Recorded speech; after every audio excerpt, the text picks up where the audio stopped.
Вопросы развития зеленой экономики обсудили в Кокшетау. Здесь прошел форум формирования региональной сети точек зеленого роста, организованный Министерством охраны окружающей среды совместно с коалицией за зеленую экономику и развитие G-Global. На мероприятии представили региональные инновационные бизнес-идеи и ноу-хау проекты. Среди участников мероприятия и ученый из Кокшетауского университета. Он предлагает пустить в серийное производство уникальную ветроустановку. Она предназначена для малонаселенных пунктов, куда трудно провести коммуникации и электрические сети.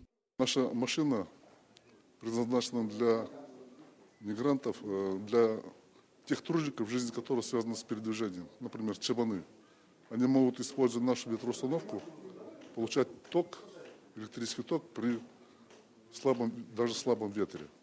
Наша ветроустановка уникальна тем, что в мире имеется 3-4 таких установок. Это не только экология, это и безопасность. Это связано с вопросами безопасности, это связано с вопросами здоровья. И это не регионально ограниченное явление. Чтобы поставить такую амбициозную цель, должны, конечно, существовать условия, чтобы это было реалистично.